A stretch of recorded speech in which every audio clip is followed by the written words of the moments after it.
Welcome to the Vol Bros. My name is Evan. This is my brother Rustin, and we are two Vol Bros who are actually bros in real life. And we're about 130 episodes in, and that intro still pumps me up. If you're wondering if that was the baseball or softball intro tonight, you can take your pick because we're regular season SEC champs in both of them, baby. This is I keep going back to the Andy Bernard GIF when I wish you knew you were in the good old days before they were gone. Well, we're in them. This is it. This is the good old days. We are super excited about tonight's show because my goodness, what a weekend on Rocky Top. We have a ton of stuff to talk about tonight. And we are so excited and fortunate because who better to have join us to talk about all things Tennessee Volunteers than the man himself, Mr. Reed Carringer. Reed, welcome. Good to have you. Hey, gentlemen, great to be here as always. Big weekend for sure on Rocky Top, representing one of the SEC championship teams on Rocky Top tonight. So, yeah, happy to be here. Well, let's get right into our first topic of the evening. We got a huge game this weekend, or a huge series sweep of South Carolina this weekend. And what do you know? Vanderbilt, by beating Kentucky, ended up helping Tennessee go from the 3 seed in the tournament to the number 1 seed in the tournament and regular season champions of the Southeastern Conference. So, Reed, my question to you is, what were your general thoughts about the series sweep over South Carolina? That's a top 25 team, by the way. Series sweep over South Carolina. And then actually, just what are your general thoughts about this season as a whole, as Tennessee is finishing the regular season number 1 in the country, number 1 in the SEC, regular season champs? What were your takeaways? Oh, I think it muted you.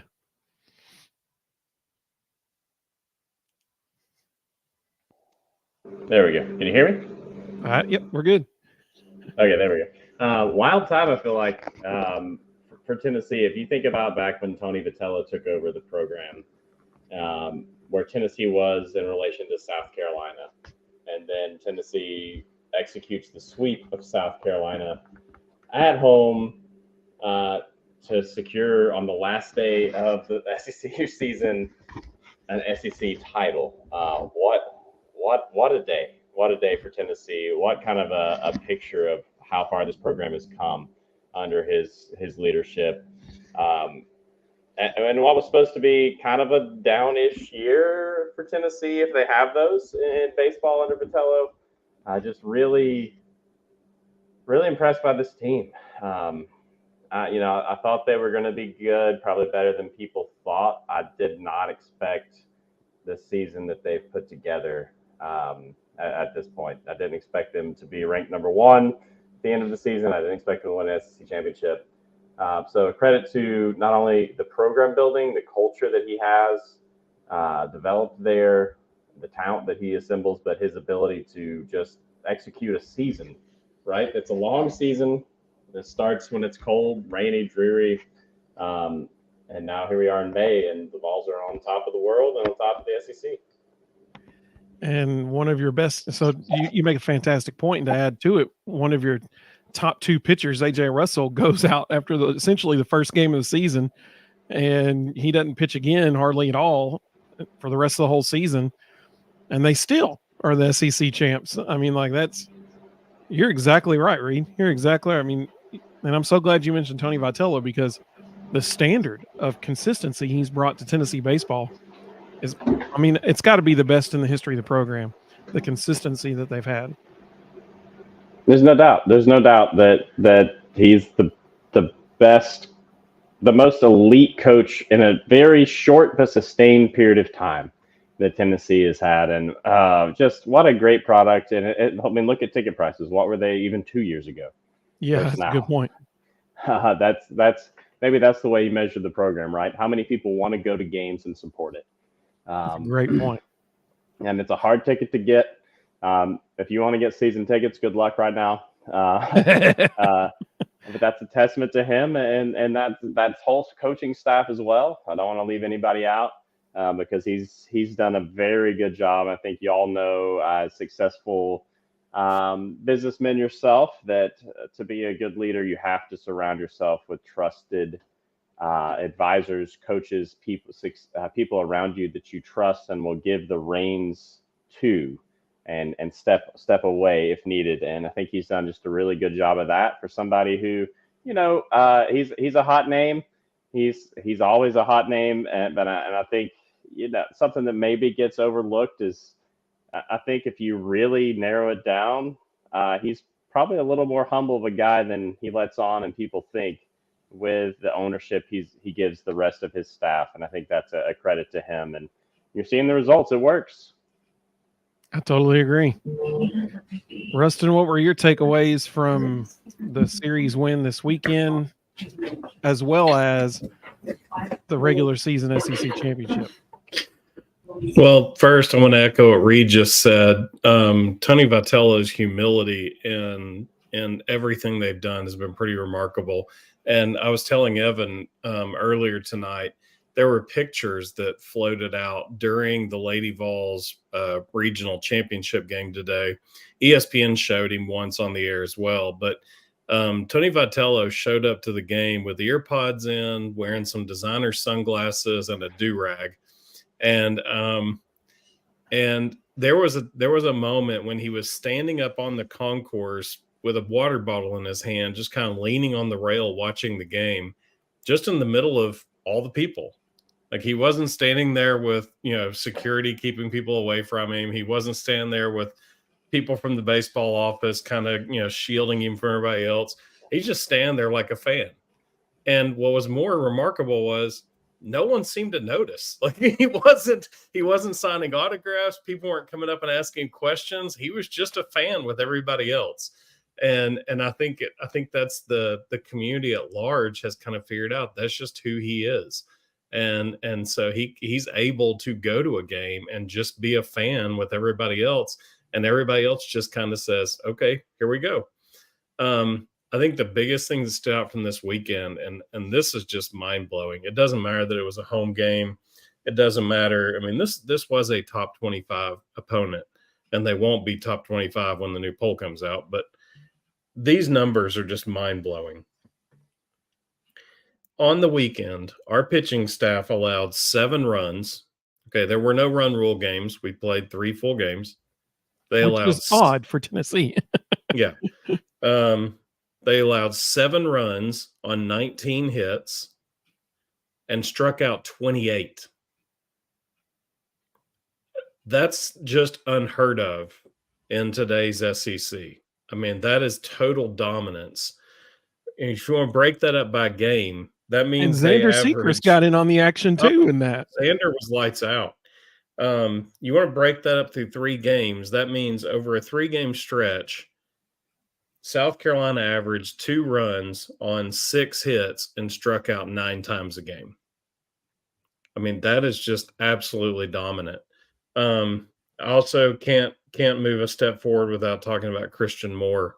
That guy was just incredible all weekend long. Finished 7 for 12 with 3 home runs, 6 runs scored. On Sunday, just literally, well, even on Friday, pretty much put us on his back and said, yeah, we're winning now. He's just, if he's not SEC Player of the Year, they need to stop giving the trophy. Rustin, to your point, what an unbelievable tear he's on. Yeah. We've seen, if you think about Vol sports the last couple of years, obviously we had Dalton Connect this year in basketball, who put up historic numbers, and we talked about on the show a bunch. And we had in 2022, especially Tennessee's football offense just set some crazy records. Jalen Hyatt winning the Biletnikoff, Hendon Hooker in the Heisman running. But Christian Moore is on as good a run as anybody I can remember, not just involved baseball, but kind of all sports as a whole. I mean, that guy is on a tear. And it's been a joy to watch. And it seems like, I mean, I get it. They keep pitching to him because they have to, because of Tennessee's lineup, which, again, credit to building a roster and constructing a lineup. But what a joy to watch. What a joy to watch. That series at Kentucky, especially that game he had, was just one of the more unbelievable college athletics performances that I can remember. And I've been watching Tennessee sports since I could walk. What a blast! And I hope people, well, if they haven't tuned in yet to the Tennessee baseball team this year, you still got some games left. I hope you do, and I hope you get to watch Christian Moore play, because what a pleasure. Yep. So y'all took the words out of my mouth. I was just about to ask you. So what do you think about Christian Moore? My goodness, what a weekend he had. At one point, I think it was by the end of the game on Saturday, he had hit 6 home runs in 6 games. That's pretty good odds. That's pretty good hitting percentage there. I mean, my goodness, just incredible. And, you know, it's a shame that Charlie Condon, I mean, kudos to him. He's having a phenomenal season too. Kudos to Jack Caglione. He's having a phenomenal season. But it's unfortunate that all 3 of those guys are having the seasons they're having at the same time. Because, I mean, I think one major argument for Christian Moore to be SEC Player of the Year, would Tennessee be the SEC champions if Christian Moore was not on their team? And I think we could all probably make a pretty strong case that they would not be SEC champions if Christian Moore wasn't on their team. So that the most valuable player on the best team, I mean, historically speaking, that's pretty good combo for getting MVP. Are you going with the Bruce Pearl criteria there, Evan, for best player on the best team? Because he's the best player on the best team in the SEC. You got Bruce Pearl's vote if Bruce Pearl had one, I guess. That's exactly right. Yes.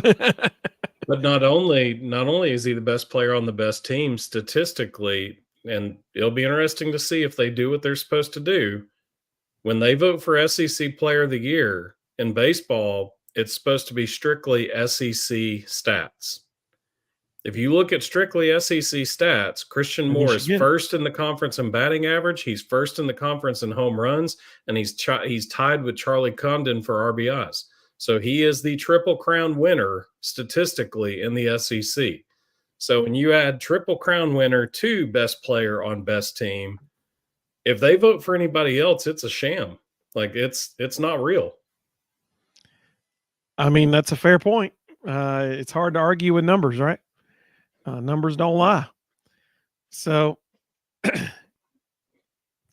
I sincerely hope he gets it. My goodness, he's just been absolutely incredible. And it was a lot of fun seeing Xander Sechrist have such a good game and have so much success. I mean, that dude, he has hung in there, and this year he's had a chance to shine, and he's taken advantage of it. And I'm really happy for him. Combs comes in twice over the series and slams the door. He has really perfected the awkward, quick then slow windup, which has to be distracting to a hitter the first time you step in the box against him. Because this distracted me, and I'm just watching on TV. Like I'm sitting there thinking, going back to like pitching lesson days, thinking, okay, now how is he getting balance at this point in his hands here? But he's got it worked out, and so it was a lot of fun. We have had a lot of comments come. Let's go check out what people are saying in the comments. Let's see here. Rustin, did you want to add something? Well, I was just going to say, while you're going there, we need Aaron Combs to have a really bad SEC tournament. He can turn it back on for the College World Series, but yes, we need him to suck in the SEC tournament, because right now he has played himself onto draft boards, and we need him to come back next year. I understand. We need him to have an awful SEC tournament and play himself right off of draft boards so that he will have to come back next year. I got you. He has been too good recently, and pro scouts are starting to really take note. I mean, he's been really, really good. Yeah. And his fastball's picked up a couple miles per hour velocity too. But what they're watching is that slider. His slider just absolutely explodes. Yeah, it's crazy. Some of the comments coming through. Mississippi Vol, welcome Mississippi Vol.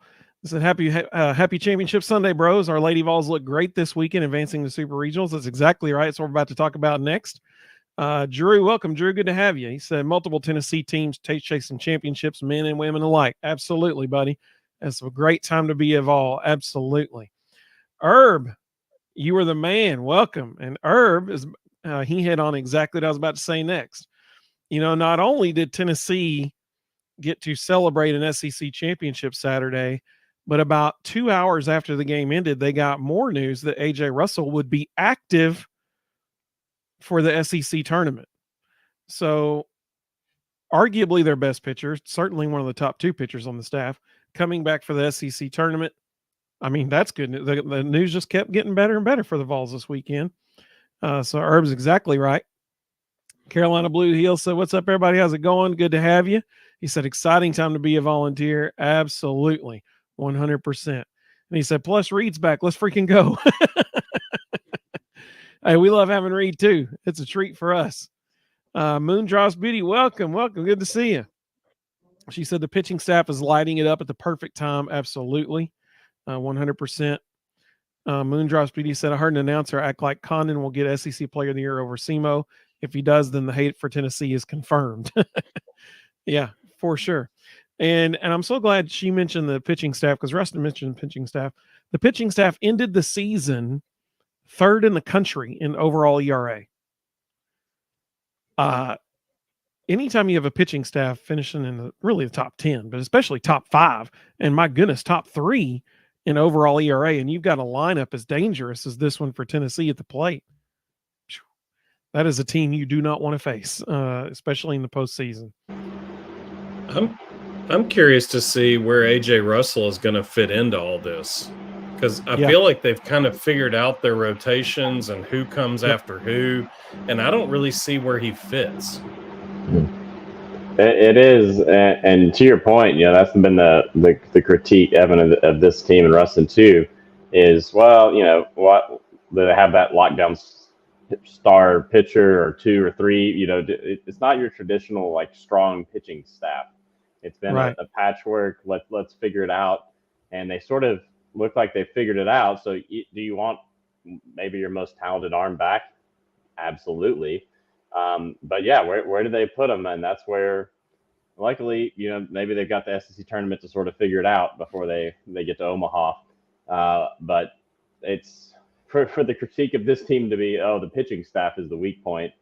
Well, that's a testament to how good the offense is, but also if that's your weak point, you're number 1 for a reason, right? With what this staff has been able to do this year, and getting Russell back, couldn't come at a better time, really. I mean, maybe a week or 2 ago, but they got a chance here to figure it out, and you trust that coaching staff, I think, to do that as well late in the season. Absolutely. You're right, Reed. That this has not been a traditional dominant staff. They've got this odd long reliever as the starter on Friday, and the starter comes in as the long reliever setup going. Saturday is probably the most traditional day, and then Sunday they try to start Xander, hope get three at least 3 innings out of him. If it gets 4 or 5, that's just icing on the cake. And then Snead comes in. I mean, it's a very interesting setup, but it's worked. They've made it work. And so I personally, I mean, I'm not Tony Vitello and I'm not Frank Anderson, and that's good news for everybody. But I personally don't see AJ Russell starting any game the rest of this season. I think he might come in I don't think he's going to throw more than 2 innings tops any game he comes in. But we'll see what ends up happening. I don't think we'll have a situation like last year when, oh goodness, his name escapes me. At Southern Miss, he came in and threw after Chase Burns, and he ended up throwing it went into, I think, extra innings. He ended up throwing almost 9 complete innings of shutout baseball, and I can't even remember his name now. That's sad. Getting old, gentlemen. Getting old. I could see them using him and kind of a middle relief-ish type, very situational. I think the only way we'll see him start a game is if they go deep in the World Series, have to use up a ton of arms, play a lot of innings, and then we get to that best 2 out of 3 in the championship. And sometimes your starting pitching doesn't align with how that finishes, and so I could see him getting a start somewhere in that sequence. Moondrops Beauty said, my dad bleeds orange and white, but is not a baseball fan. Never has been. But he has loved watching this team and is all in. That's what I'm talking about. It's hard not to like them, man. I mean, when they come to the plate, it's must-see TV. I mean, it doesn't matter who steps up there. They are a threat to hit the ball every time they get up in the batter's box. Stash Man, go ahead, Reed. I just want to say, add on to that, that's kind of been the fun part of the untraditional pitching approach. You get to see some crazy deliveries, a bunch of different pitching styles in a game, and definitely in a series. And so it just sort of keeps you entertained. I think I'm still like an old school baseball guy. I want my starter to go 7 innings, which doesn't really happen anymore at any level of baseball. But the entertaining part of this team and their approach to pitching and piecing together a game is part of that too. It's like, well, who's coming in? What are we getting? What kind of stuff are they throwing? And they've got just a great staff of complementary arms where you can throw a lot of different angles and looks at batters in a game and in the series. And it's worked out really well, and it's fun to watch. Even that side of it, the not must-see TV side, for me, is kind of an old school baseball guy, loves the pitching chess match. It's still really fun. Absolutely.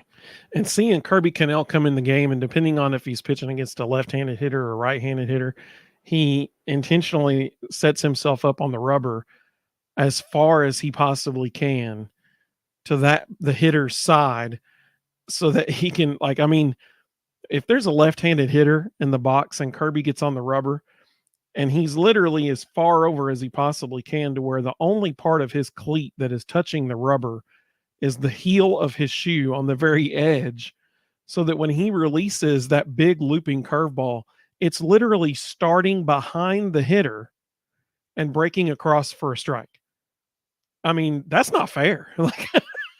And it is fun to watch. You're right. Especially, like I said, when Kirby gets up there and he's working out, literally he'll start on one hitter on one side of the rubber. Next hitter comes up and he switches to the entire other side of the rubber. It's fun, man. It's fun. Stash Man, best name of anybody in the comments. He said, Christian Moore is a beast. Watched every game so far this year. Love me some baseballs. Absolutely, man.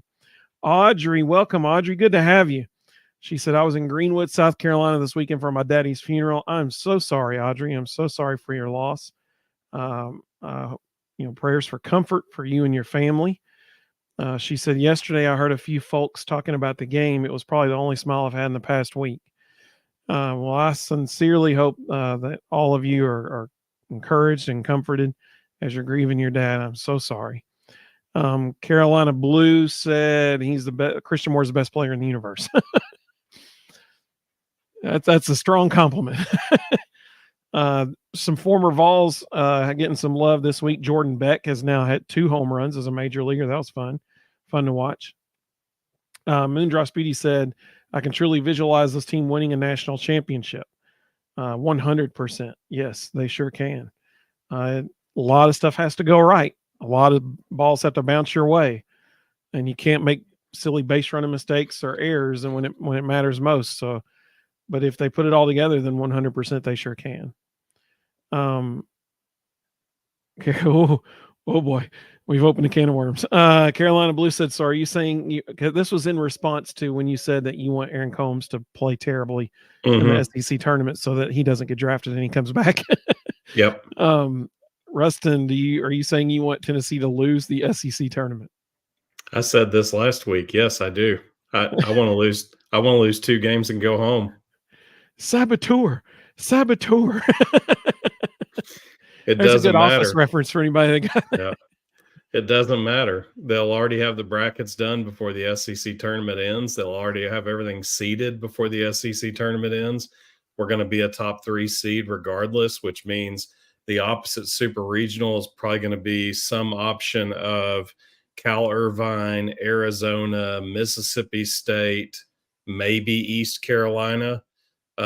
So we already know who we're going to face. I say head to the house, get healthy, and prepare for the tournament that matters. All right, Reed, you want to hear my take on this? Okay, this is my take. Somebody asked this the other day. They're like, do we want to be the number 1 overall seed going into the postseason? And people are like, no. The number 1 overall seed has only won the championship one time in the last 28 years. And I'm like, well, all that mean that's so here's my thing. I'm not superstitious. I am a little stitious, but I'm not superstitious.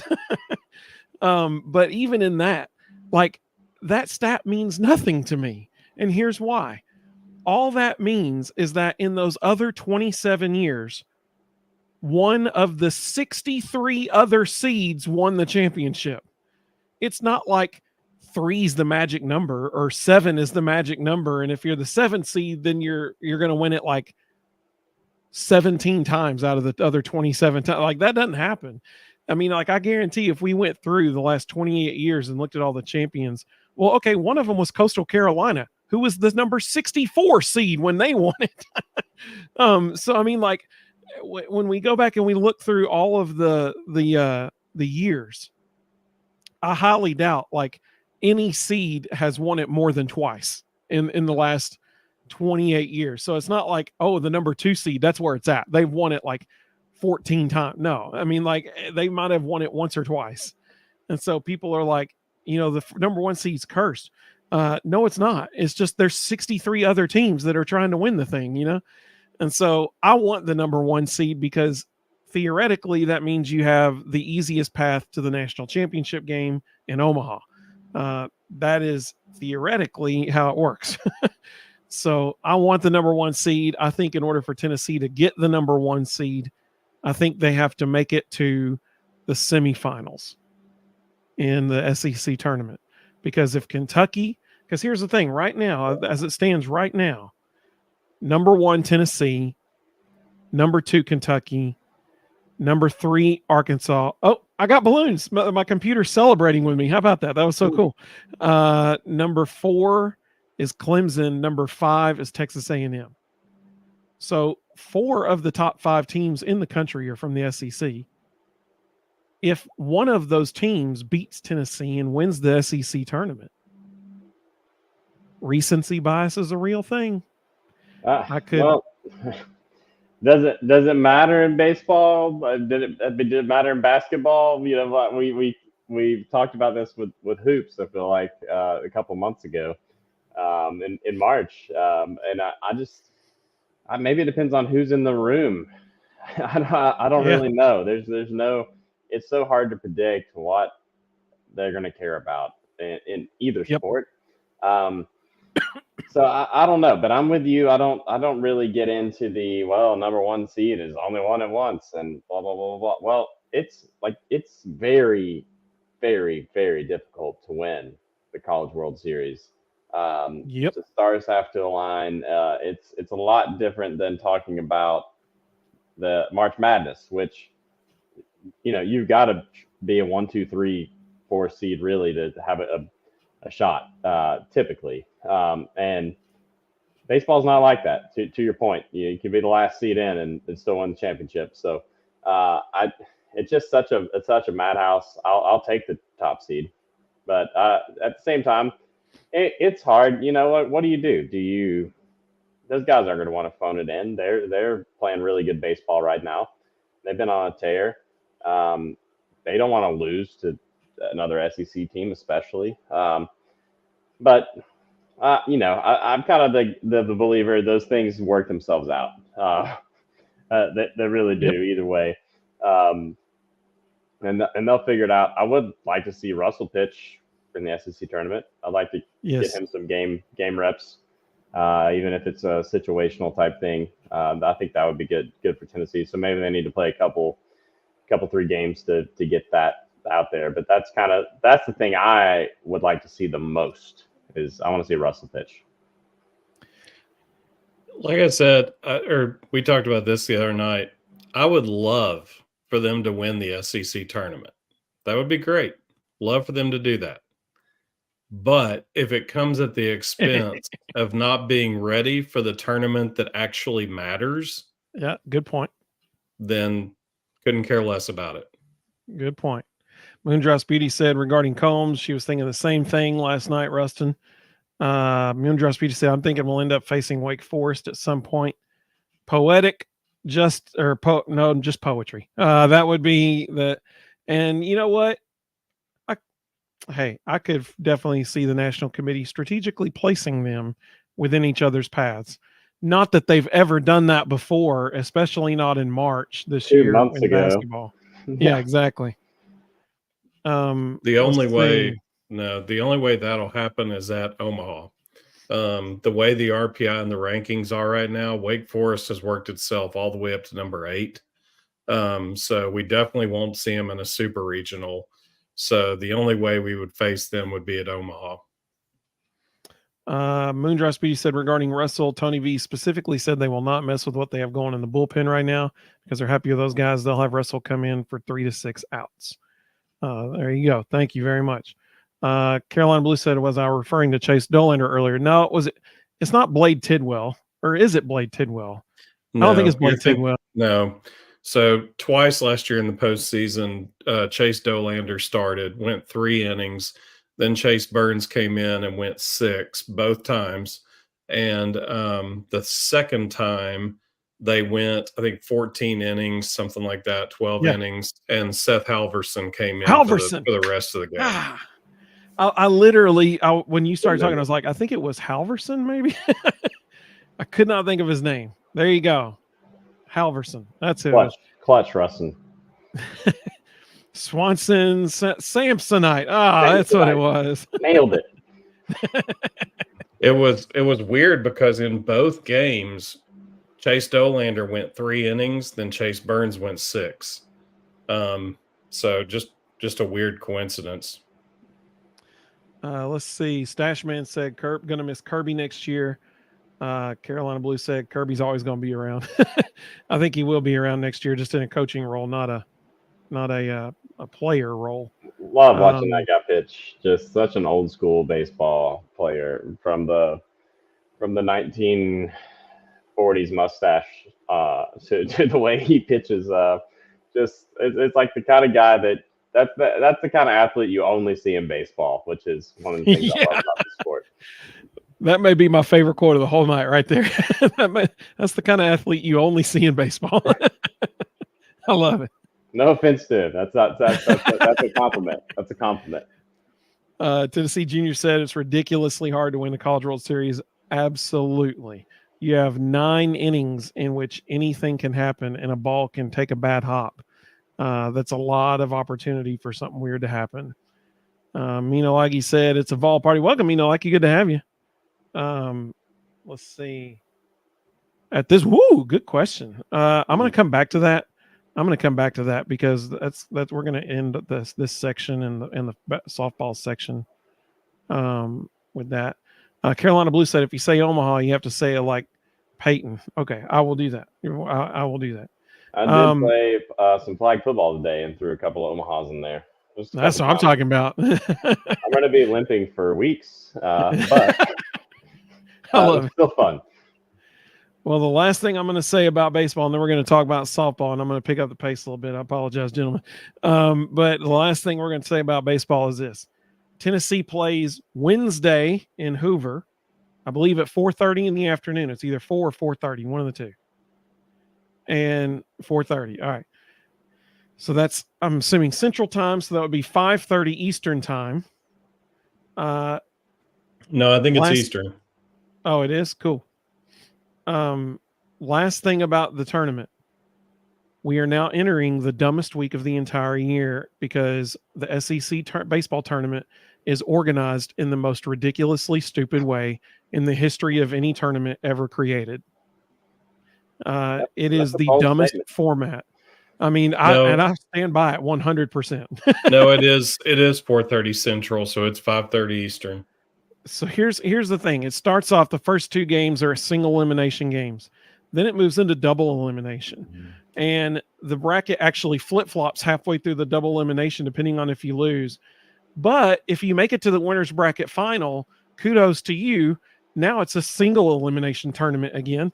And so if, let's say, Tennessee beats somebody and they haven't lost a game, they're going to play the winner of Vanderbilt and Florida on Wednesday. And so let's say they win that game, then they win the next game, and they're in the winners bracket final. Hadn't lost a game yet. Sweet. You got to lose 2 to get knocked out, right? Nope, not once you get to that round. Then it's back to single elimination. My computer is loving my hand gestures, I guess. I don't know. So here's the deal. There could be a team that loses. Tennessee. Tennessee could beat, I don't know, let's say Florida. And Florida could make it back. No, because it would flip-flop. So it'd have to be somebody else. So let's say different team, yeah. Yep. Let's say Kentucky. Tennessee plays Kentucky. Kentucky loses to have to play Tennessee. And Kentucky'd only have to beat Tennessee once, and Tennessee goes home, even though Kentucky's already lost once. It's the dumbest format in the history of sports. I don't get it. It literally blows my mind why they organize the tournament that way. But that's what they do. So there are no, I mean, you know, I think I've seen a lot of AAU tournaments, softball tournaments, baseball tournaments. I've never seen one have a format like that. It's like, why couldn't we just do the thing that we do with all other tournaments? There's a winner's bracket, there's a loser's bracket, and you play your way through them, and then you meet in a championship. You mean like they'll do next week in the regional? Oh, yeah, exactly. Wait. You mean, like and throughout the rest of the world at any level. Exactly. It's a little too cute. Definitely a little too cute SEC, but you know, that's galaxy brain kind of stuff that you get sometimes. I love what Audrey said. She said it just means more. Yeah. So, Reed, we talked about this the other night, and I just looked it up again, and I'm just an absolute shock. So, if any of you want to go to Hoover, the championship game on Sunday, which if you've never been to the Hoover Met, all the general admission seats are all excellent. There are no bad seats at Hoover. Everything's close.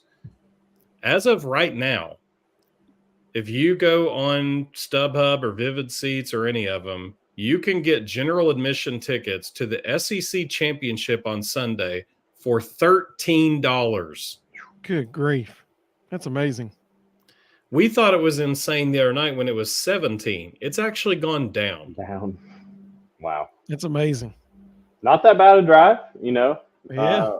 Where you could take a flyer on is Tennessee in it, spend $13, and if they're not, you don't have to go. You blew $13. Yeah. I've blown $13 on dumber stuff than that for sure. It's not that bad a drive. Mino Likey just told me that if I do 2 horns up signs, it'll shoot lasers on my screen. What about you have to do down? That now. People who are tuning in right now are like, what the heck are they doing? What is going on? It doesn't like you. Mine doesn't give me balloons, so I feel sad. Mine didn't used to. I don't know what's happened. It's pretty cool. Rustin's used to, but his doesn't anymore. So I turned mine off. Well, I guess I need to do that too. I don't have. I got tired of it doing it during business meetings. Yeah. Well, so speaking of championship teams, there is another one on Rocky Top right now, and that's the Lady Vols. Yeah, Carolina Blue said even 17 is not bad. 100%. It's incredible. I mean, like, we agree, man. It's amazing. I can't believe that you can get into the SEC championship for $13 and actually have a good seat. Like, that's mind-blowing. Herb said, how crazy would it be if softball and baseball both win the national championship? That would be stinking awesome is what that would be. Absolutely. So let's talk about the softball team. Just won the regional, and so now they the super regionals for softball are scheduled to start. I mean, they stagger them so that you can see the different teams and stuff. They will start either this Thursday or Friday. It's 3 games, it's best 2 out of 3 series. So the series that start on Thursday will culminate on Saturday in a game 3 if needed. Series that start on Friday will finish on Sunday if needed. Mm-hmm. So Tennessee will be hosting the Super Regional, and they host the Alabama Crimson Tide. Gentlemen, Reed, we'll start with you. What do you think about that matchup? And what are your general thoughts about how the softball team have performed this year? Number 3 overall in the country.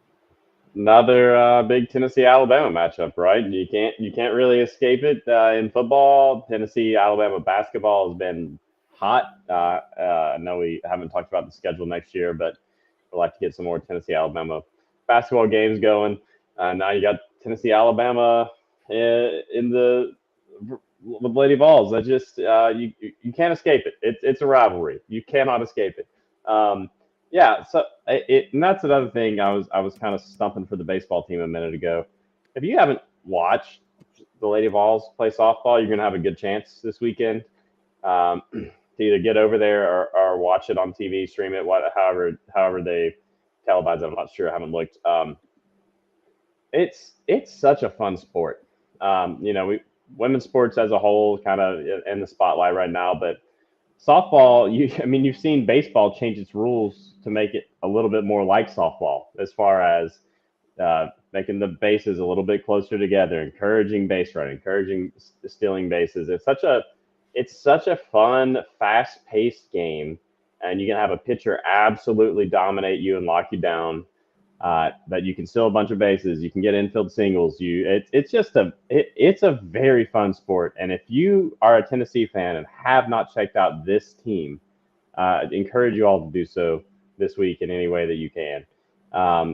The Weeklies built a great program there.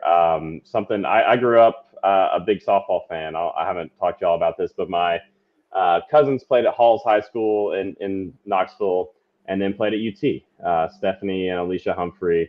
And Stephanie was an All-SEC pitcher, grew up going to all their games at Halls, and then went to all the games I could back at the old ballpark there off Tyson there. So have been a fan of that program for a long time, and the sustained success they've had is just unbelievable. And this team is no exception. 21-0 this weekend. Was the tally. Did not allow a run. Run rule Virginia. I think it's 12-zip. Just beat them twice. Just a dominant performance. They're headed in hot. You like their chances. You really do, and they're a fun team to watch. And I hope give them a shot if you haven't. Absolutely. Rustin, what do you think? Hey, Rustin, tell that story what you told me earlier today about the girl pitching 64. Yeah, you want to pop up Jared's comment there? So this was a good segue. Welcome, Jared. Good to have you, buddy. He said Lady Vols pitcher today, which was Carlin Perkins, or Pickens, sorry, was throwing 76, 77 miles per hour. I don't know how anyone hits that. Now, you tell me what you were talking about earlier, Rustin. So my daughter plays travel softball, and we had a tournament this weekend. And normally it's just 10U, 12U. Occasionally you'll see 14. But now high school softball is basically over. And so there were 16U and 18U at this tournament this weekend. And so, we just wanted to see what 18U looked like. And we walked up to that field, and there was a girl that was throwing really hard. And when we first started watching her, we were like, man, I wonder what that is. And then a junior college coach showed up to watch her and had his gun with him. And so we got to see what it was. And it was about 64-ish on average. And, we're watching it going, man, this is really hard. But then as I was watching it, I was going, every time Tennessee's on ESPN, it says 73, 74, sometimes 75. Today she was hitting 76 and 77. Watching 64 live from 43 feet, I was going, I'm not sure how you hit that. You add 10 miles per hour onto that, I don't know how they see it, because there were moments yesterday I was watching 64 and going, I could easily lose that halfway to home plate. I mean, it was moving. So I don't know how in the world they see 76, 77. If you do the math, that equates to about 107, 108 in baseball from a 60-foot mound. So it's moving. That's getting in there. Yeah. As far as the matchup, as Reed said, this weekend pitching was absolutely dominant. It was good to see the bats wake up because offensively, the Lady Vols have been struggling recently. And the good news is Alabama might be struggling offensively more than they are. The first time we played them, we won 2 out of 3. The one we lost 1-0. There weren't any Alabama's best pitchers, Kayla Beavers, who's actually from Tennessee. There wasn't anybody in this regional that throws as well as she does. But if we can get 2 or 3 runs, we can beat Alabama 2 games.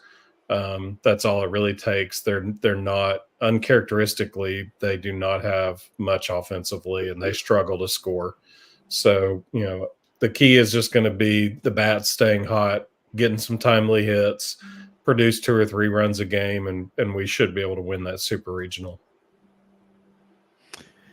Some of the comments that had come through there, Carolina Blue said we're beating Alabama, moving on to the College World Series on a Kiki Malloy home run.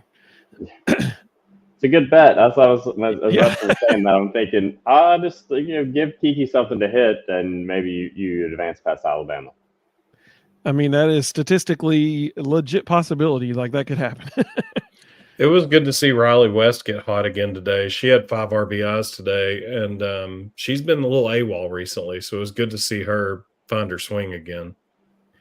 Reed, I believe Carolina Blue is asking about your cousins. What year were they at Tennessee? Stephanie was there 2000 to 2003. And so she is, I think, still she finished her career the all-time leader in strikeouts at UT, and then That's awesome. Monica Abbott broke a lot of her records. But I think she's I heard that Abbott girl was pretty good. I don't know if you've heard of her. She's pretty good, but she was the first player from Knoxville on the roster for the Lady Vols. Oh wow, which is cool. And then Alicia was a year or 2 behind her, was kind of utility player, and Stephanie coached there for a couple of years. So nothing but great things to say about the weeklies as a whole, as well. So yeah, just I got that about blood excited about watching a big time Tennessee Alabama matchup this weekend. Absolutely. Last year they matched up in the College World Series, Women's College World Series. Not going to be a chance this year because one of the 2 of them ain't making it, and so somebody's going to walk out of Knoxville with a ticket punched to, or not Omaha, but Oklahoma. And so hopefully it's the Lady Vols. So we're going to end this section with this question that was asked earlier by Carolina Blue. He said, at this point, who's in a better position to win a natty? Coach Weekly or Coach Vitello? What do y'all think? I'll take baseball. Softball's got to run through Texas and Oklahoma, and offensively, I don't think we can score enough to beat either one of those teams in a 2 out of 3 series. Both of those teams are just exceptional hitting. Pitching's very good, but their hitting is just outstanding. And I just don't think we have enough offense to hang with them. I think it's not a reflection on the softball program. It's a reflection on the competition, is what you're saying, Russ. And that was sort of as I'm thinking through that, my initial reaction is, can they beat Oklahoma twice? Can anybody? I don't know. That's where I feel like the baseball team, you don't feel like they're overmatched by anybody from the get. And I feel like in softball, you got a couple programs that are going to overmatch everyone else right now, this year specifically. And I don't feel like it's like that for the Vols on the baseball side. So I'll go Vitello, but give Kiki a couple balls to hit, and anything can happen. That's right. I think that was a fantastic point. When the baseball team steps on the field, you don't feel like, well, I don't know if they can compete with this team. No, they can compete with anybody who walks in that through the other dugout. For those who don't follow softball, right now Texas is number 1 in the country. Oklahoma's number 2. Tennessee's number 3. It's wild. If you look at the national top 10 this fall when Texas and Oklahoma joined the SEC, right now, if Texas and Oklahoma were in right now, 6 of the top 10 nationally would be SEC schools. It just means more. Go ahead, Reed. Yeah, it just means more. But that's the thing. It's been we always talk about the SEC in football, but basketball the last several years, and then it's always been that way with baseball and softball. It's juggernaut conference. It just is. There's no way around it. Well, even tennis, the men's tennis team got beat this week by Texas in the Sweet 16. The Lady Vol tennis team lost to Texas A&M in the Final Four. So even in those sports, like the SEC is just beating up on itself. So speaking of the SEC, where it just means more, there is one particular publication that emerges on shelves around this time every year that just means more to a whole bunch of people. And we are very fortunate to have one of the creators of that magazine with us right now. If you look over my right shoulder, your left, my right, you will see the Football Time in Tennessee magazine from 2 years ago. And last year's magazine is sitting over to my left. Well, this year's magazine, it's coming. I checked shelves at Publix, where shopping is a pleasure. Not Publix, not a sponsor, but they could be if they want to be. I'm just saying. Can be, yeah. Our DMs are open, Publix. Reed, we are super excited to talk about Football Time in Tennessee. We're excited about talk about football personally, but especially Football Time in Tennessee magazine. I checked yesterday at Publix; it wasn't there yet, but I was told by somebody today that they saw it in Chattanooga today, and so I was like, I gotta find it. So I have a question. Why is Gaston Moore not on the cover? That's a great question. I think the Nico guy might be pretty good. I don't know. I could be wrong. It's actually based on the spring game. Based on the spring game, Dayton Sneed should be on the cover. I wish we had. Yeah, we like the spring football heroes. We do, because they're fun, and it's always like a bet who is actually going to be the football hero when it comes to the fall. But yeah, it's making its way. They came in on a truck Tuesday, and then they've been getting distributed out since. Takes a little bit, but they're getting out there. So check them out. Weigel should have some. I know I saw on Twitter some people. I'm kind of relying on Twitter for where people are finding them. So I know that Weigel's had some in stock. Well, so Audrey just asked a great question. Oh, hey, Carl. Welcome, Carl. Good to have you, buddy. Welcome. Good to have you, man. Audrey asked, do you all ship them, asking for her? Yes, Audrey, you can, shameless plug, go to footballtime.com. Great domain. Had it a long time. And order there, and they come in priority mail envelopes. And usually when you order, they ship the next day, and you should have them in a couple days. And so the website Reed just mentioned is this one right here, footballtime.com. And you can go there and order Football Time right up in the top center. And it will, Nico Iamaleava will be delivered to your doorstep. Well, a photo, not Nico himself. Wish we had the technology. That'd be quite the NIL deal. Yeah, that's a heck of an NIL deal right there. So I'm very excited about this. I mean, in all seriousness, it is an annual tradition for a lot of Vols fans to be able to get this. So we got a few questions for you tonight, Reed, as about this magazine and about Tennessee football in general.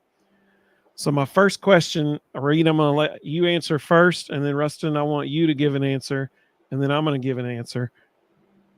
So Reed, as you think about what you've seen from the spring, as you look forward to this fall, who do you think is going to be a surprise player for Tennessee this year that a lot of folks aren't totally thinking about right now?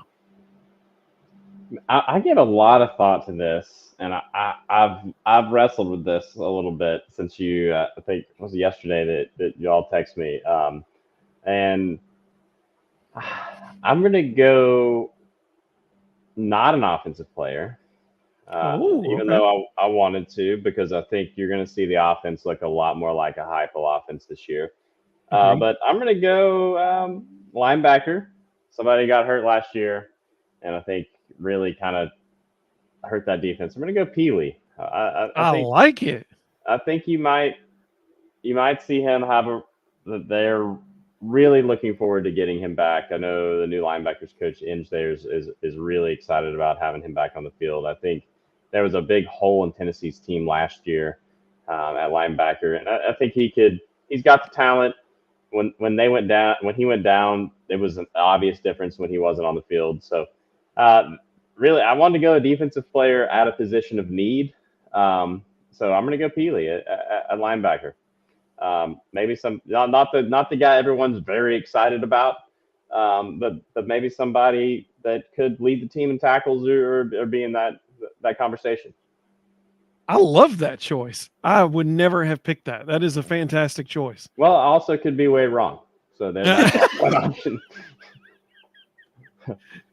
I love it. I think it's a great choice. Well, my backup option, which is a lot more obvious and is the cover guy on Football Time, is one Nico Iamaleava, because I do think there's obviously high expectations for him, but it's rare that I hype somebody up, but I think he can exceed those, especially in this offense as it's constructed and with this coaching staff. So that was option 1B.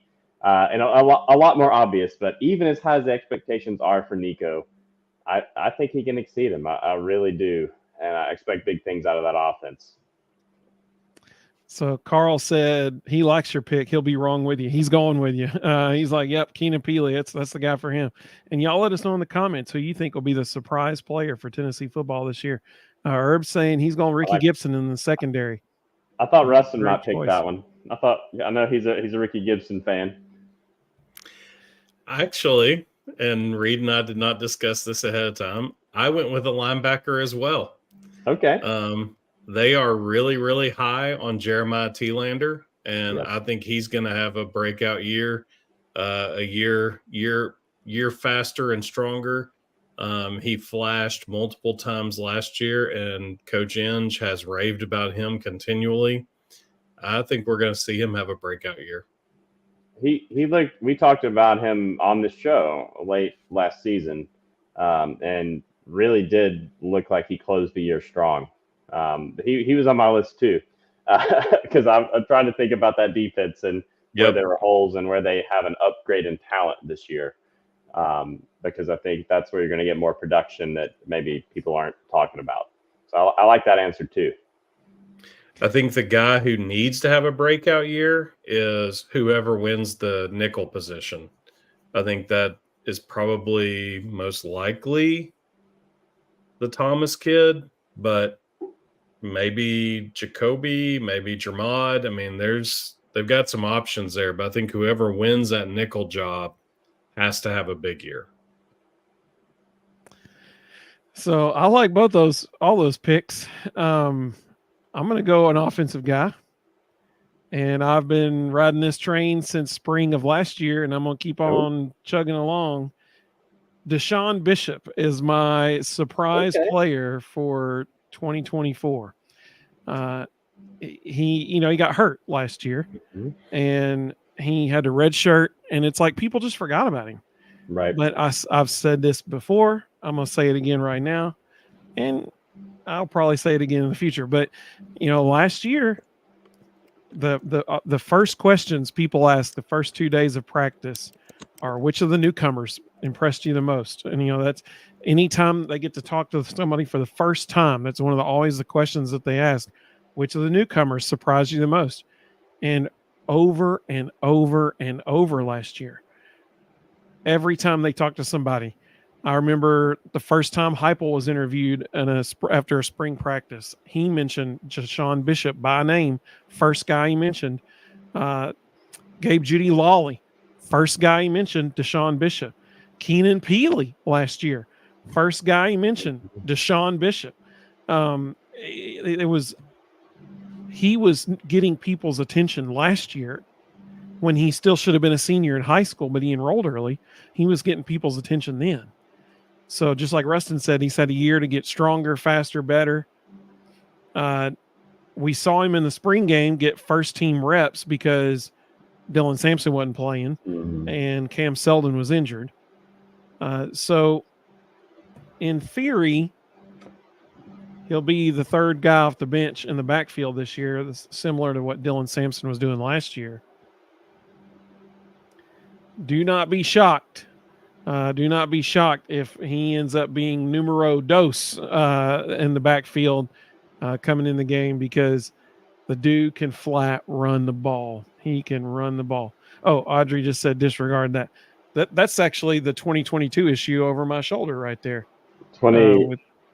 Yeah, that was 21. Heupel's first year. Oh, okay. 22 was Hendon Hooker, Oh, somebody who folks should know. Oh yeah, that's right. Yeah, I just looked in it. It actually says 2021 on the very front cover, so I should have looked a little closer there. It's my fault. Okay. It was a lot of quarterbacks. End up having quarterbacks, but get some love for some other guys and head coaches. We had Trey Smith on there in 2020, so offensive lineman who's had a great career. That's a good pick. I like that.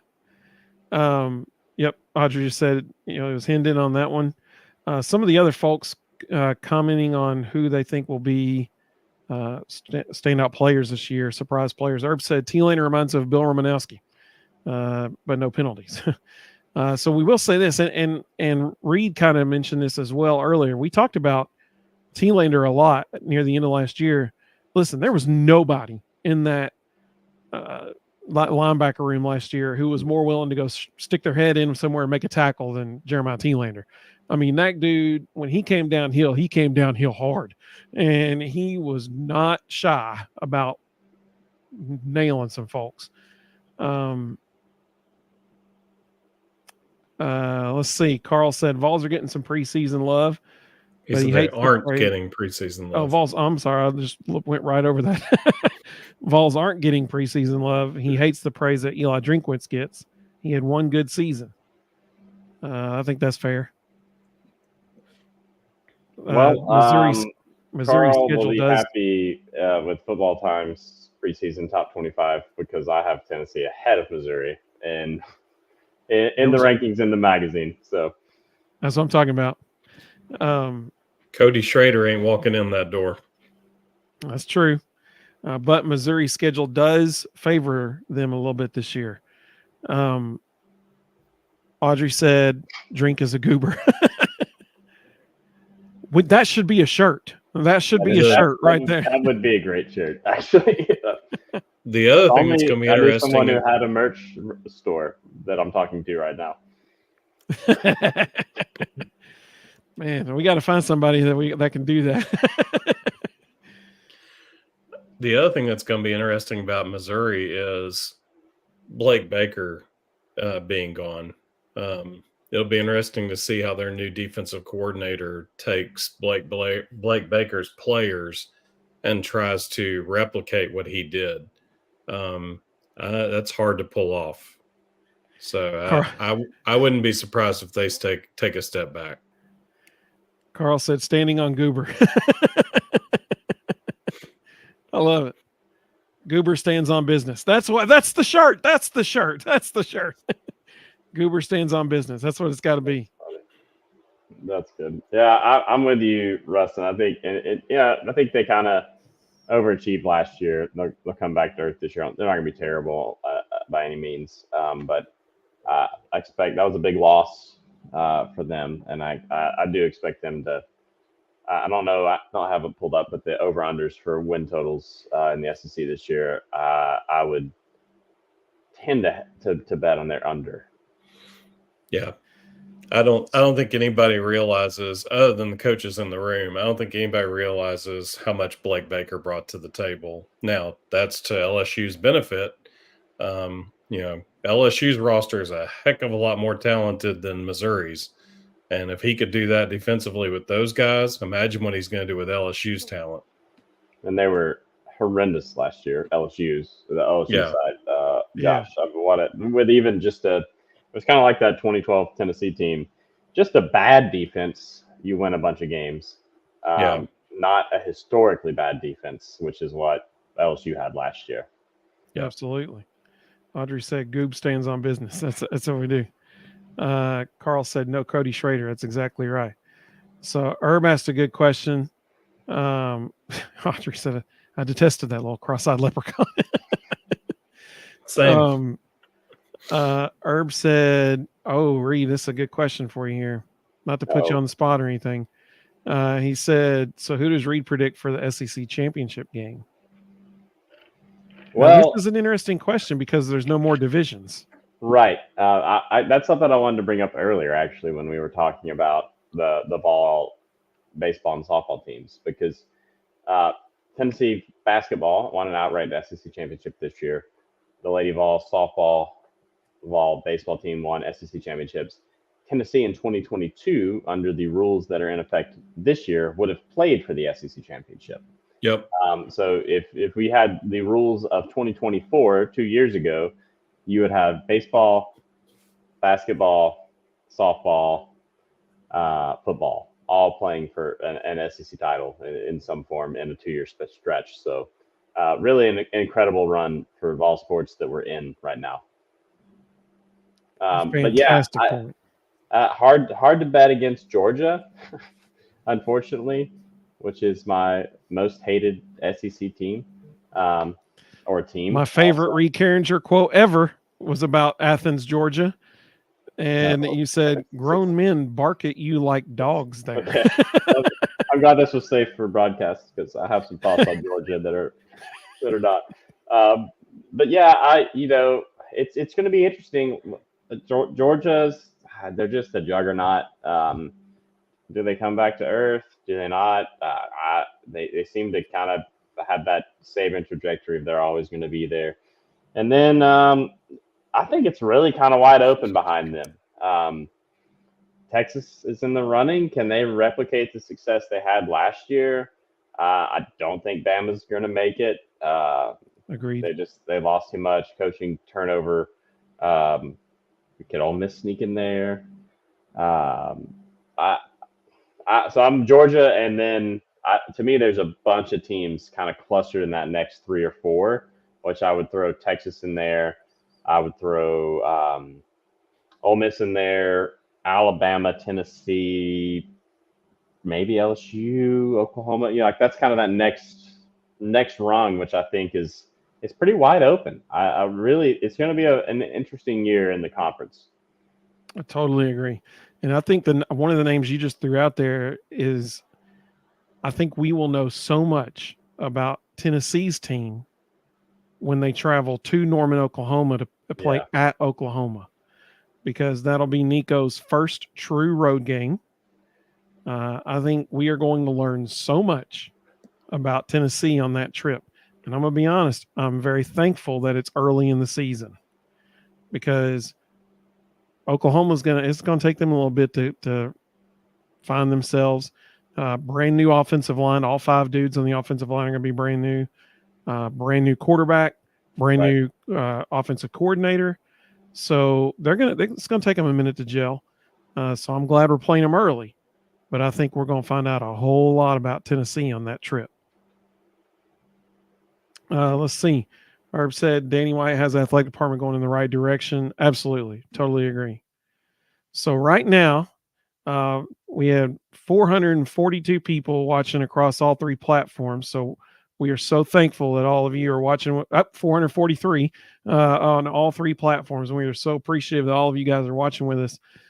445. All right. So the pressure's mounting, Reed, because I'm about to ask you what I think is the toughest question of all the questions that I sent to you.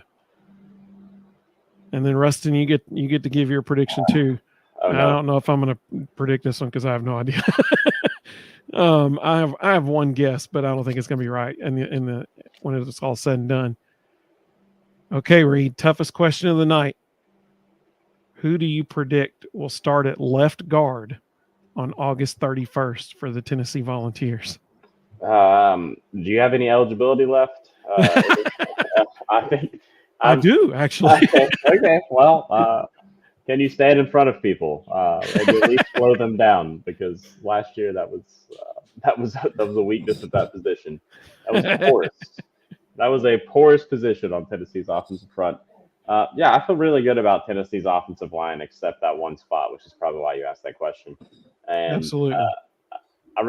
I don't. I know you're asking me to predict, and I don't have a great answer, because I don't think anybody's in the clear lead there. I think it's going to be the staff is going to hope somebody comes out in fall camp and just takes that job by the reins, and wins it early and controls it, and they don't have to make the decision. Would be my bet. I covered a lot of those kind of position battles back in the day on the beat, and I always loved that kind of part of practice, because you could tell, even if you didn't see much of practice or camp, where that battle was going. And so, yeah, I'm not trying to cop out it, but I don't think they feel great about that position right now in May, and they're going to hope they feel better about it in August. And that's maybe, to me, the biggest weak spot on the team. Feel good about the offensive front as a whole otherwise. So maybe they plug and play somebody, or maybe somebody that practiced there a bunch in the spring steps up and takes the job. Totally agree. 100% agree. Rustin, who do you think? I think if he hadn't gotten injured, Andre Carrick would have started there every game this past year. So I think he's the front runner. I think they want him to be the starter. I think Jackson Lampley will push him. They tried to slide Dane Davis over there at one point during the regular season, and that was awful. So I think he slides back out to create depth at tackle. So I think it comes down to Andre Carrick or Jackson Lampley, and I think they really want Carrick to win that job. So I think you make it a good point. They want Andre Carrick because that's what he was brought here for, from Texas, Right. to be a guard. They want him to do well. Unfortunately, we have not yet seen him play well at that position. So sadly, I think we're going to see Dane Davis start at left guard on August 31st. Okay. That's my prediction. I hope I'm wrong. Because Dane did not perform well at left guard last year. And so, but I think that's who we're going to see. And, I'll say this, because Reed mentioned this. There is no question right now who's starting at the other four spots on the offensive line. You're going to have Lance Hurd starting at left tackle. You're going to have, I'm going to save what I think is the most important one for the last, but you're going to have on the right-hand side of the line at right tackle, you're going to have John Campbell starting out there at right tackle. You'll have Javontes Spraggins at right guard. And in my opinion, the most vitally important player on this team.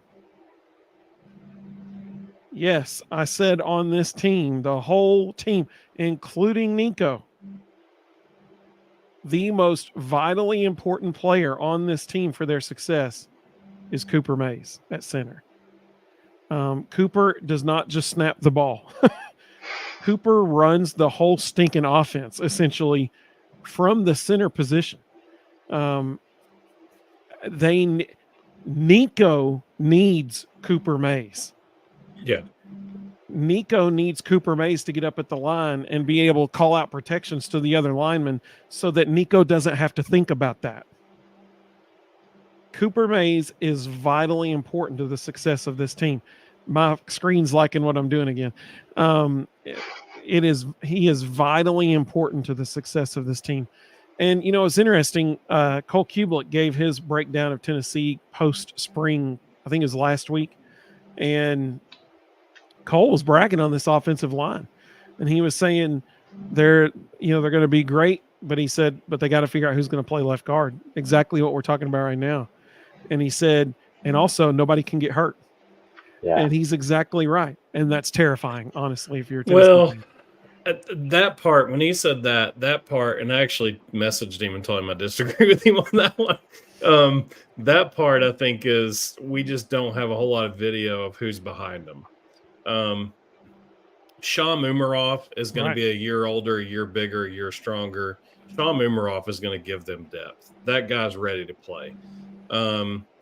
The Satterwhite kid has potential to walk in and contribute right away. The Bennett kid has potential to walk in and contribute right away. They've got depth for the first. I mean, we just sat here and named off Jackson Lampley, Dane Davis. Like, they've got guys, and for the first time ever, they've got depth. I think it's just an issue of our depth hasn't really been seen that much on film. And I think they're going to show up and be just fine. I don't foresee that being an issue anymore. So that's the big question, the $1 million question coming out of this spring. It's really like it's the only big position battle on offense, right? Like, it's how nice is that? Yeah, not a bad spot to be going in with a first year, full-time starter at quarterback. Absolutely. Whereas we're talking about Oklahoma, they have a new quarterback, new coordinator, and an entirely new line. That's exactly right. Not that there's not talent there, but it just takes a little bit. Absolutely. Think how much better Hendon was in 22 than 21. Absolutely. Great and how much point. better that offensive line was in 22 than 21. Great point. Tony said he thinks Jackson Lampley will start at left guard. Audrey agreed with me about Cooper Mays. Let's see. Some other things came through there. Tony said, what concerns me about the offensive line is nobody they've recruited out of high school has started and get a game in 3 seasons. It's a great point. I think we see that change with the group that they got this year. I'm going out on a limb, and I'm saying in 2 to 3 years from now, we're going to be talking about Bennett Warren being one of the best pickups they got out of this class. That dude is a monster on the offensive line. Don't overlook Gage Ginther either. That kid can play. So I get that. That's a great comment from Tony there. And I'm not arguing with that. But I think some of that is they had so much veteran depth at that position when Heupel took over. That's a good point. And then you had like COVID years and all of that kind of factoring in, and Tennessee was able to kind of keep those guys. So some of it's a product of the roster construction, maybe more so than recruiting, but time will tell, right? That's a great point. And to your point, let's say Dane Davis does start at left guard. If that's the case, then 4 of the 5 positions do not return next year. Because the only guy who would be returning in that situation is Lance Hurd. Right. That's it. So that's how much veteran depth they did have there. That's a good point. Some of the other comments or questions that came through. Bender of Strings, welcome. That's what I'm talking about. I'm assuming we have a guitar player with us. Said, replay some guitar.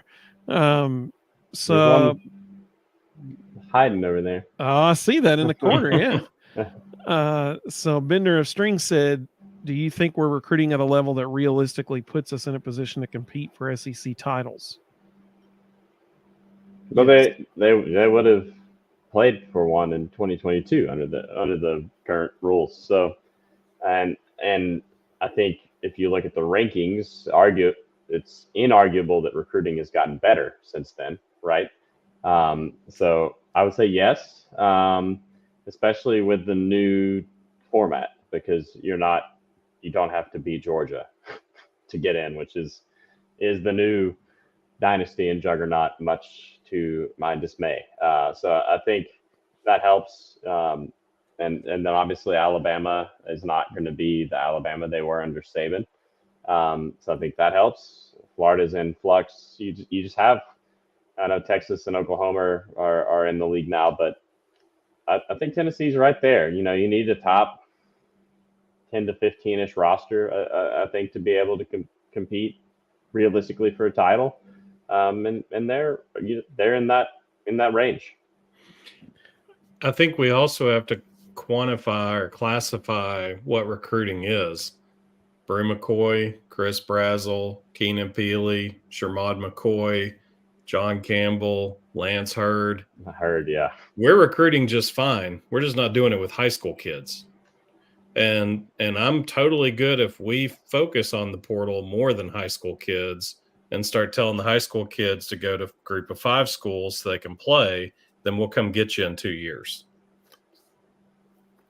It's a different world. It's it. You're right. It's a totally different world. You didn't used to be able to go pluck a Lance Hurd and have him come in and start for you, that was a massive pickup for Tennessee at a giant position of a need.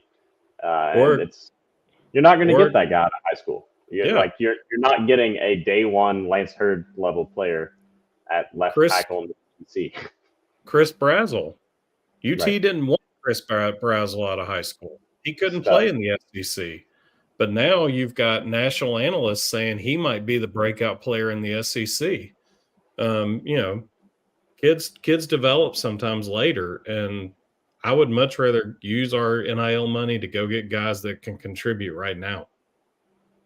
That you don't have to say, oh, they looked really good this year, but they got to get stronger.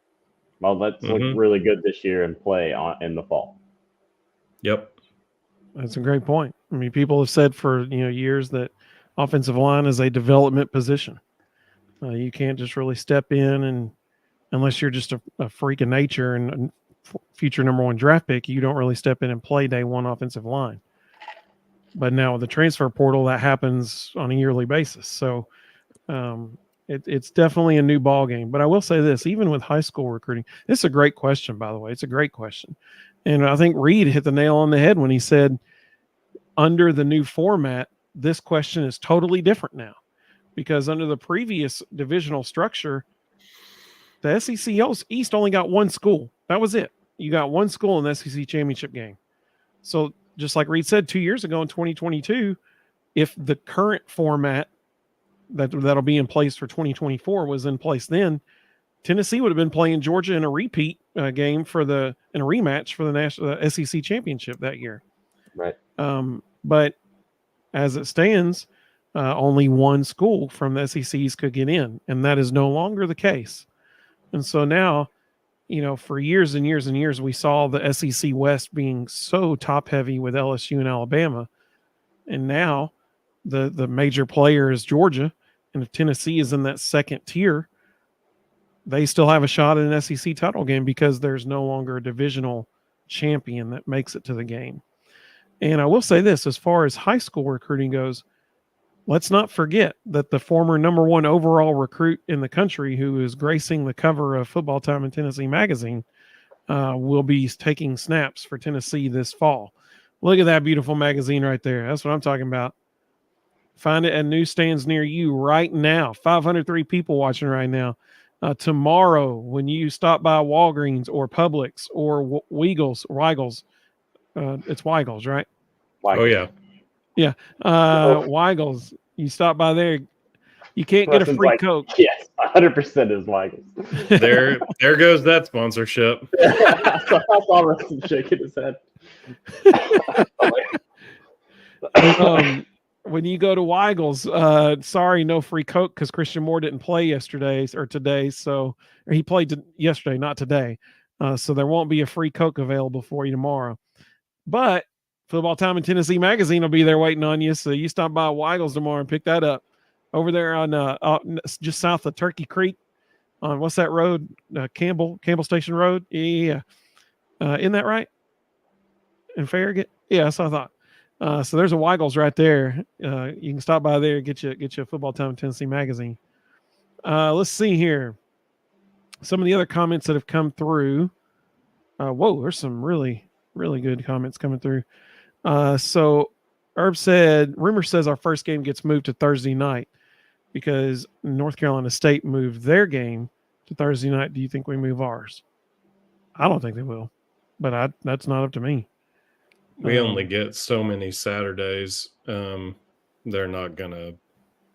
And let's be real. Do you need to bump up Chattanooga to get ready for NC State? Highly doubt they're going to spend a whole lot of time on the scout for UTC. Danny White is 100% going to do whatever makes the university the most money because that's his job. That's his job. And so whichever day that is, that's the day Tennessee will play. More than likely, 99 times out of 100, that's going to be Saturday. And so now I will say, if it was a nationally, halfway decent game, if it was like, I remember Utah State a few years ago, was that 2014, I think, that they opened the season with Utah State. That got moved up to a Thursday night game because there was some intrigue there, but it wasn't a showstopper game for that Saturday lineup. In situations like that, you're more likely to move them up to Thursday. But in situations like this, when it's UTC, that's not going to draw a bunch of money on Thursday anyway. So I'm sure they'll keep it Saturday for that one. Let's see here. Well, the other reason they won't is Arkansas already has the Thursday night game that week. Oh, there you go. Now I'm curious.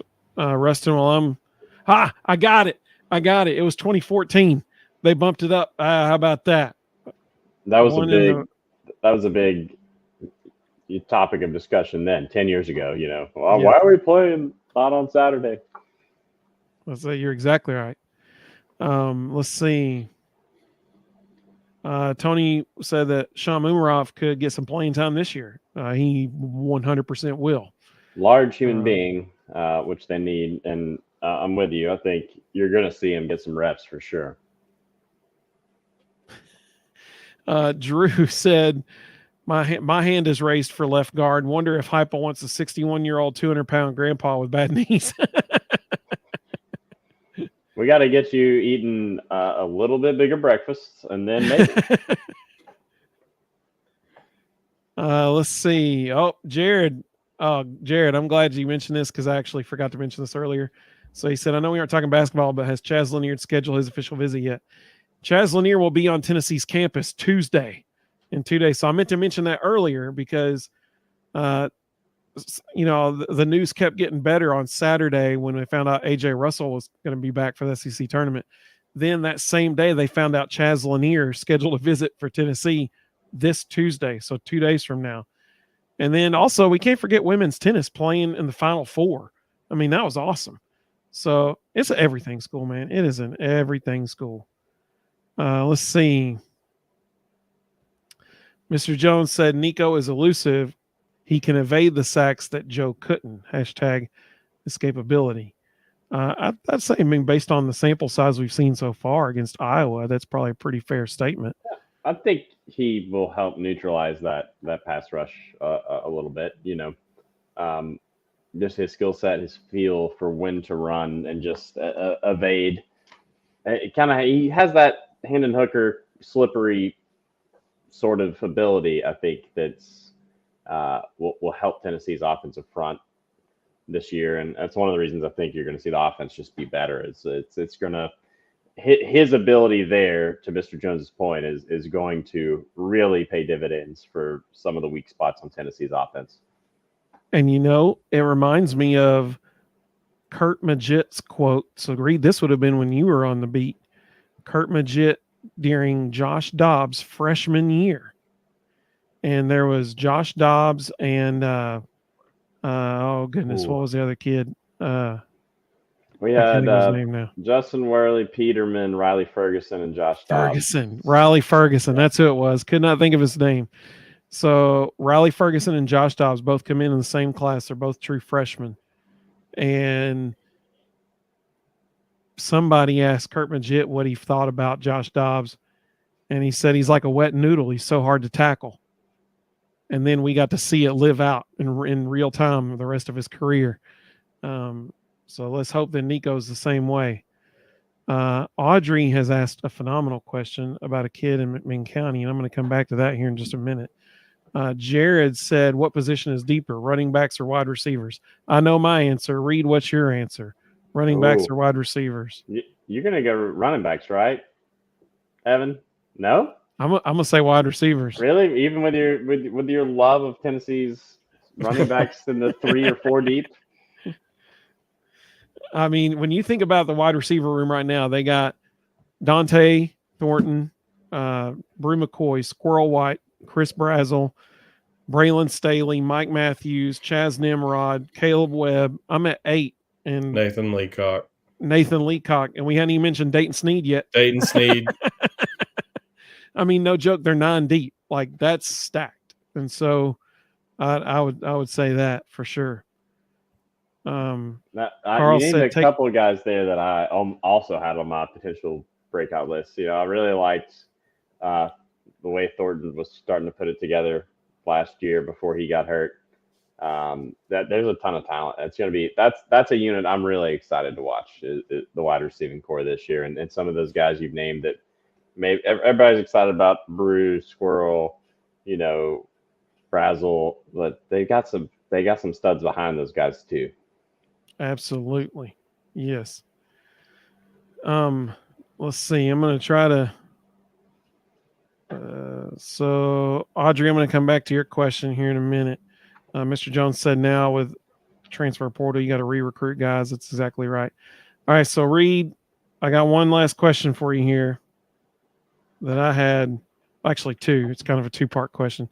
Number 1, of that awesome Football Time in Tennessee magazine that is available right now at locations, newsstands around Knoxville, the East Tennessee area. I'm looking forward to getting mine in Chattanooga, hopefully tomorrow. Reed, what was your favorite part of this year's magazine? Great question.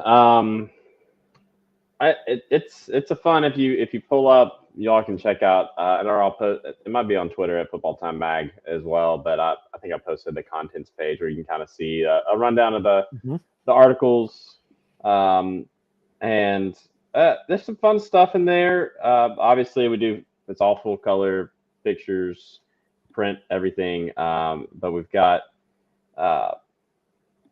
some fun stuff, looking at what does the 12-team playoff make? What difference does that make for Tennessee, for a Tennessee fan, for Tennessee's season outlook? What does that do? So I like that look at that. I really liked, my cousin wrote something. We were talking about Vol baseball earlier that I'll show here. There's a guy that you all may have heard of that I grew up watching play baseball, and his name is Todd Helton, which you can see there. And my cousin wrote a little, my cousin wrote a feature on him, which I really liked. He's a really good writer too, and just so Vol baseball and football player as well. So which some people may not know. I'm not to give away my age, but I used to get the paper just to look at the box score for the Rockies, just to follow Todd.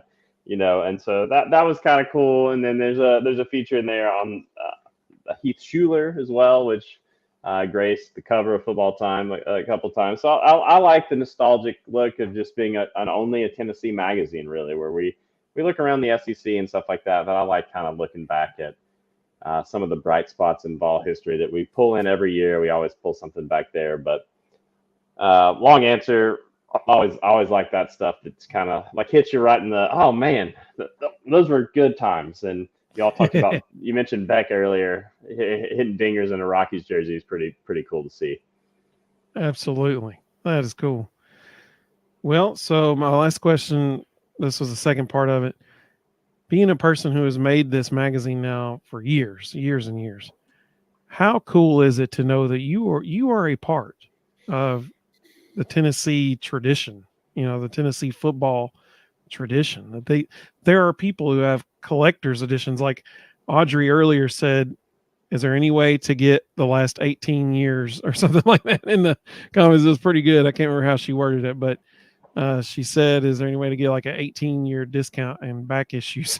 You can get I think 35 on footballtime.com. You can order all 35 if you've missed out. So That is that is awesome. an option. So there are people who have all 35 issues, like they have every single one of them, and they've got a collection of them. How cool is it to know that you're part of creating a collector's item for a program as storied as Tennessee?